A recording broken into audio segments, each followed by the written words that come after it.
اور میرے ذہن اعلیٰ کی روشنی میں آگے بڑھتا ہے۔ اس کی خوشیاں، اس کے غم، اس کی امیدیں اور مایوسیاں میری سمتوں سے پھوٹتی ہیں۔ یہ گروہ بڑا طاقتور اور اصلی ہے، مگر اس کی طاقت ننگے پاؤں صحراؤں میں چلنے اور چیخنے کی طاقت ہے۔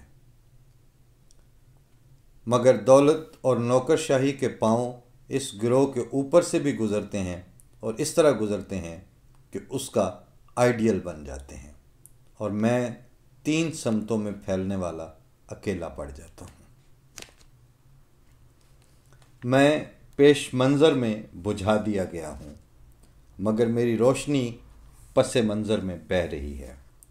میں اوپر سے ٹوٹ گیا ہوں، مگر اندر سے طاقتور ہوں، کہ دولت اور نوکرشاہی کا باطنی وجود مجھ سے گھبراتا ہے۔ میں جو 3 سمتوں میں پھیلتا ہوں، میں انسان کا ضمیر ہوں، اور ضمیر محفل میں نہیں تو تنہائی میں ضرور بولتا ہے، اور جب ضمیر تنہائی سے نکل کر محفل میں بھی بولنے لگے تو تہذیب زندہ ہو جاتی ہے۔ یہ گزارش ہے کہ جو ہم کبھی کبھی زحمت دیتے ہیں اپنے پروگرام میں بھی اور ویسے بھی دوستوں کو اور صاحبان فہم کو اور صاحبان دانش کو اور اہل ضمیر کو کہ آئیے اور تشریف لائیے اور پلیٹ فارم پر آ کے بھی بات کیجیے۔ تو اس میں ایک مقصد یہ بھی ہوتا ہے، لکھ رہے ہیں کہ جب ضمیر تنہائی سے نکل کر محفل میں بھی بولنے لگے تو تہذیب زندہ ہو جاتی ہے۔ میری تہذیب کا ضمیر نہ چپ ہے نہ بول رہا ہے، اور میں اس سکتے پر نوحہ پڑھ رہا ہوں۔ یہ میری لائبریری ہے، میں نے ان کتابوں میں اپنی آنکھیں رکھ دی ہیں، اور کتابوں کے لفظوں نے مجھے حیرتی آئینہ بنا دیا ہے۔ میرے چہرے پر اپنے نقش کھینچ دیے ہیں۔ میں بے قیاس اور بے نشان ہوں، اور ایک لذت کا مارا ہوا کہ گلشن نا آفریدہ کے خواب میرے عذاب ہیں، مگر وہ جو سامنے جا رہا ہے اس نے انسان کی عظمت و حرمت کا سبق پڑھنے کی بجائے عیاری اور چالاکی کا سبق پڑھا ہے۔ وہ مجھے ہرا دے گا، میں اس سے ہار جاؤں گا، اور کل اس کا بھائی میرے بھائی کو ہرا دے گا کہ اس نے لمحے کو پوری زندگی سمجھ رکھا ہے، اور وہ انسان کو اپنے منشور کے حساب سے مارتا اور جلاتا ہے۔ جسے مارتا ہے وہ زندہ ہو جاتا ہے، جسے جلاتا ہے وہ مر جاتا ہے۔ اس نے میرے تمام رفیقوں کی زبانیں جیت لی ہیں۔ وہ اپنے ذائقوں سے ان کی محنتوں کا حساب کرتا ہے، اور میں بس 3 سمتوں میں پھیلنے والی تنہائی ہوں۔ کچھ دل میرے لیے ضرور دھڑکتے ہیں، مگر دھڑک کر رہ جاتے ہیں۔ میں 3 سمتوں میں پھیلنے والا اپنی ہر سمت میں ہار گیا ہوں۔ اب سیاست عالیہ سرمایہ اور نوکرشاہی ہے، اب فنون لطیفہ دولت اور نوکرشاہی ہیں، سائنس بھی انہی کے رحم و کرم پر چلتی ہے۔ ساری بڑائیاں ان کی ہوئیں جن کے قامتوں پر میرے لباس ہیں۔ سو میں اپنے سیاستدان، اپنے شاعر اور اپنے سائنسدان سے کہتا ہوں کہ تم تہذیب کا جوہر ہو مگر خالی ہاتھ ہو، اور تمہاری تکمیل ان کے ہاتھوں میں ہے جو تمہاری تہذیب کو اوپر سے کندھا دیے ہوئے ہیں۔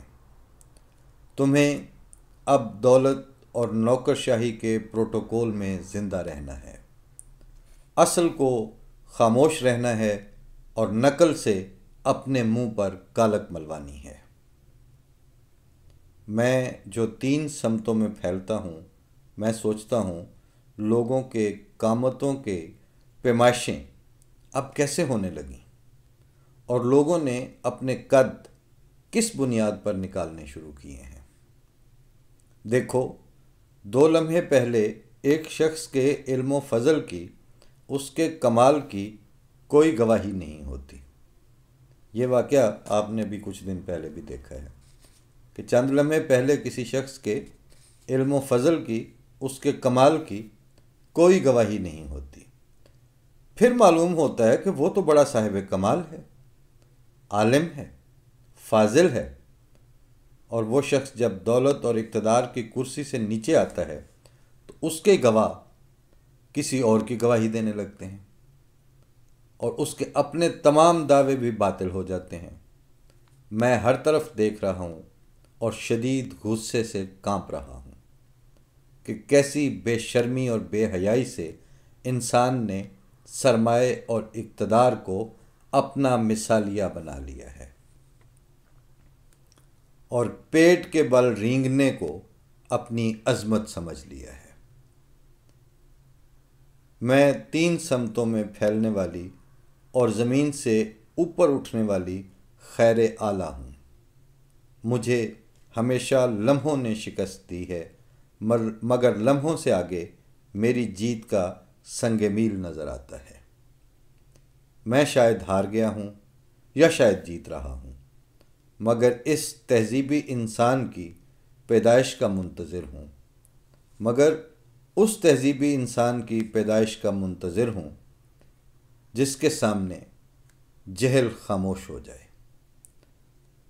اور دانش بولنے لگے، یعنی جس کے سامنے جہل خاموش ہو جائے اور دانش بولنے لگے۔ اب اس میں صرف آخری لفظ جو میں نے بولا ہے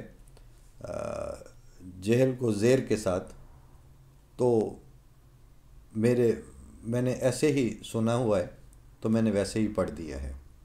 جہل، ابو جہل کی وجہ سے لوگ ابو جہل کہتے ہیں، لیکن جہالت کا اکیلا جب اس کا جو ہے وہ میں نے جہل کے طور پر سنا ہوا ہے۔ اگر کسی کے علم میں درستی ہو تو کریکشن جو ہے وہ سر آنکھوں پر۔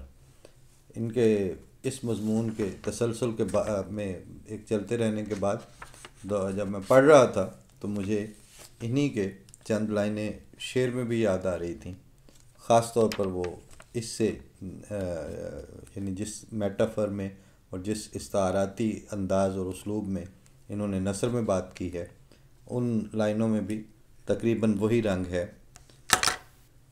کہ اول اول بول رہے تھے خواب بھری حیرانی میں، پھر ہم دونوں چلے گئے پاتال سے گہرے راز میں چپ، اور اب کوئی چھو کے کیوں نہیں آتا ادھر سمے کا جیون انگ، جانتے ہیں پر کیا بتلائیں لگ گئی کیوں پرواز میں چپ۔ آج کے کتب نما میں یہی